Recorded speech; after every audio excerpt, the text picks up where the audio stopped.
Hello दोस्तों, मेरा नाम है अपराजिता और आपका ई विद्यार्थी .in में बहुत बहुत स्वागत है। उम्मीद है आप सब अच्छे हो और भगवान जी आपको बिल्कुल ठीक रखे। तो आप जैसे जानते हो हम लोग पाठ 7 कर रहे थे आपका जनजातीय खानाबदोश और एक जगह बसे हुए समुदाय आपकी इतिहास की किताब से। तो इसका सारे विषय हमने कर लिए दोस्तों, आप जानते ही हैं। अगर आपने नहीं देखा आप जाके जरूर देख सकते हो। निष्कर्ष बचा हुआ है, वैसे तो निष्कर्ष में तक खास कुछ लिखा नहीं है, थोड़ा बहुत लिखा है, उसके बारे में जल्दी से पढ़ लेते हैं, ठीक है, बिना बतौलाबाजी करे। जल्दी से शुरू करते हैं हमारा निष्कर्ष। जैसे कि आप जानते ही हैं, हमने पूरे पाठ के अंदर कितने अलग अलग जनजातियों के बारे में पता किया। ये भी पता किया कि वर्ण प्रणाली शुरू हो गई थी और जातिवाद शुरू हो गया था। वर्ण प्रणाली फिर से हम लोग पता करते क्या था। ब्राह्मण, क्षत्रिय, वैश्य, शूद्र। ब्राह्मण होते हैं सबसे ऊपर, जो वेदों का ज्ञान रखते हैं, संस्कृत भाषा को अच्छे से जानते हैं और बड़ी बड़ी ग्रंथें और सलाहकार की तरह भी काम करते हैं। क्षत्रिय कौन होते हैं दोस्तों? क्षत्रिय दूसरे में आते हैं, इनको योद्धा बोला जाता है।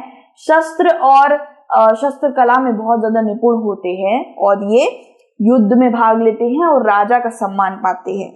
तीसरे में आते हैं वैश्य, ठीक है, किसान, व्यापारी, कारीगर, चरवाहे, जमींदार, ये सब वैश्य में आ जाते हैं और क्षत्रिय के नीचे रहते हैं। वैश्य से भी एक नीचे रहते हैं वो शूद्र आ जाते हैं। खेत मजदूरी, नौकर चाकर और आप कह सकते हैं कि बाथरूम वगैरह को साफ करने वाले लोग, वो सब आपके शूद्र में आते हैं। फिर आते हैं अछूत, ठीक है। और अछूत, ये सब अछूतपना, ये सब बिल्कुल गलत बात है, ठीक है, तो बहुत ही गलत है। आज के वक्त पे बिल्कुल ऐसा कुछ नहीं है। आज के वक्त पे सब पढ़े लिखे हैं, सब शिक्षा का काफी ज्यादा अनुदान हो रहा है हर जगह पे। लोग अपने संवैधानिक हक जानते हैं, ठीक है। अब मैं आपको एक छोटा सा उदाहरण दूं तो मैं जहाँ रहती हूँ, ठीक है, वहां पे सारे लोग बहुत पढ़े लिखे हैं, ठीक है, बहुत ज्यादा पढ़े लिखे हैं। कोई IAS है, कोई IPS है, कोई वकील है, वकालत कर रहा है।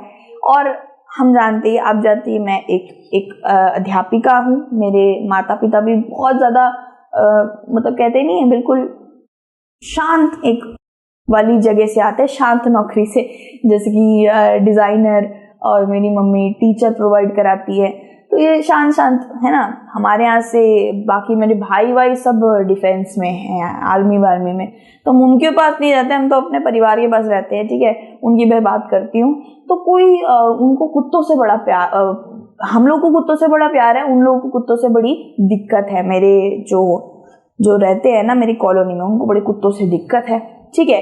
वो लोग कहते भगाओ इन्हें, क्यों रख रहे हो, ये काट लेंगे, ये वो। हमने उन कुत्तों का इलाज कराया, हमने हर तरीके का उनको इंजेक्शन लगाया कि कोई काटे ना, ठीक है, वो किसी को काटे ना। खाना पानी हम सब देते हैं। अब हमें कोई कुछ नहीं कर सकता, पता है क्यों? हमें कोई रोक भी नहीं सकता उन्हें खिलाने से। मेरे 6 कुत्ते हैं, मैं अपने गली में 6 कुत्तों को पालती हूँ, प्लस मेरे पास एक अलग से बच्चा है, ठीक है। तो ऐसा नहीं है कि मैं सिर्फ कुत्तों को करती हूँ, सारे जानवर मेरे लिए एक समान है, बल्कि इंसानों से ज्यादा मैं जानवरों को प्यार करती हूँ। सही बताओ तो ना ही वो कभी आपको बुरा भला करेंगे, हमेशा प्यार देंगे और कभी झूठ नहीं बोलते, आपका दिल नहीं दुखाते हैं। जो इस बात से सहमति रखता है वो जरूर मुझे बताइएगा कमेंट बॉक्स में कि शायद मेरी सोच सही है या गलत है ना। आप बिल्कुल मेरे दोस्त जैसे, और मैं चाहती हूँ कि आप मुझे बताओ। तो मुझे मेरा संवैधानिक हक पता हुआ था, ठीक है। संवैधानिक हक मेरा क्या है कि सेक्शन 428 है, 429, सेक्शन 11 और आप कह सकते हैं 17 ट्राइड 17A 17B में सारे के सारे कम से कम 155 आर्टिकल और लॉ जानती हूँ मैं, ठीक है। तो कोई आ नहीं सकता और बोल नहीं सकता कि आप हटा दीजिए। खाने का एक संवैधानिक हक मुझे पता हुआ है। और वैसे ही ये गलत चीज है, अछूतपना, ये सब पहले के वक्त पे गलत चीज है। मैं ये बिल्कुल सामने से बोलती हूँ कि अछूत वछूत कुछ नहीं होता है। रंग भेद भी नहीं करना चाहिए, सब कभी नहीं करना चाहिए। हम इतनी किताबों में पढ़ते आ रहे हैं दोस्तों, ये रंग भेद मत करिए, किसी को अछूत मत बोलिए वगैरह वगैरह, लेकिन शायद बहुत से ऐसे लोग हैं जो इस चीज को कभी अपनाते ही नहीं है। पढ़ा तो उन लोगों ने भी है ना, ठीक है। तो यहाँ पे हम लोग वापस आते हैं निष्कर्ष के अंदर। निष्कर्ष में ज्यादा कुछ था नहीं, इसलिए मैंने आपसे थोड़ी बहुत बात कर ली, मन कर रहा था, ठीक है। तो ये अछूत हम इसे छोड़ देते हैं, यहाँ पे अछूत को हटा के जाति लिख देते हैं, ठीक है। इसके बाद जातियां बन गई थी, कुछ ऐसी जातियां जैसे कि कारीगर की जातियां और लोहार की जातियां और सोना बनाने वालों की जातियां, ये छोटी छोटी जातियां बन गई थी। तो ऐसे बहुत से जनजाति यानी कि ऐसे बहुत से आदिवासी कबीले थे जो इन जाति के अंदर इन प्रणाली के अंदर आना चाहते थे। इसे आप प्रणाली बोल दीजिए, ठीक है। इसको हम प्रणाली बोलेंगे, वर्ण प्रणाली, ठीक। इसका नाम दिया है वर्ण प्रणाली यानी उर्फ वर्ना सिस्टम। इसके अंदर ये 4 क्या होते थे, 4 वर्ण होते थे और कुछ लोगों को इसके अंदर शामिल होना होता था, क्योंकि जो भी इसमें आते हैं उनको थोड़ी सी महत्ता ज्यादा दी जाती थी। तो ये जितने भी कबीले और आदिवासी के लोग थे, कुछ लोग इसमें आ जाते थे, ठीक है।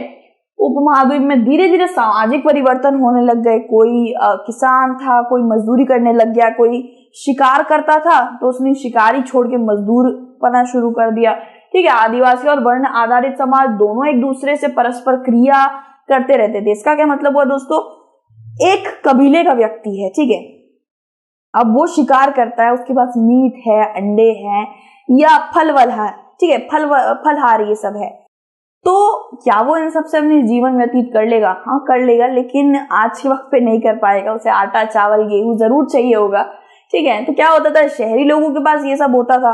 किसान विसान तो शहर में या फिर गांव में रहते हैं ना, और ये सब जंगल रेगिस्तान इन सब में रहते हैं आदिवासी लोग। तो ये क्या करते थे, तुम्हें मीट चाहिए, तुम्हें फलवल चाहिए, हमसे लो, तुम अनाज दे दो। तो क्या होता था, परस्पर क्रिया चल रही है, इन दोनों में लेन देन चलता रहता था। तो ये ऐसा नहीं है कि बिल्कुल गाँव से बिल्कुल दूरी बना के रखते थे, ऐसा नहीं है, उनसे भी इनका वार्तालाप होता रहता था। और कभी कभार कुछ जनजातीय आदिवासी के लोग क्या करते थे कि उन्हें उनका पेशा अच्छा लगता था, तो कुछ कुछ उनमें परिवर्तन कर लेते थे कि मैं अब शिकार विकार नहीं करूंगा, मैं किसान बन रहा हूँ, ठीक है। कुछ का जाति आधारित समाज में विलय हो गया और कुछ ने हिंदू धर्म के रूढ़िवादी को खारिज कर दिया। कुछ लोगों ने हिंदुत्व को आराम से संजोग लिया, यानी कि उन्होंने हिंदुत्व अपना लिया। कुछ लोगों ने बोला नहीं, हम अपने जनजातीय नियम कानून को ही मानेंगे, उसी संस्कृति को उभारेंगे और उसी को मानेंगे, हिंदुत्व को नहीं मानेंगे। कुछ जनजातियों ने सुसंगठित प्रशासन स्थापित किया, राजनीतिक रूप से शक्तिशाली बन गए, जिसने उन्हें बड़े राज्यों और साम्राज्यों के साथ संघर्ष में डाल दिया।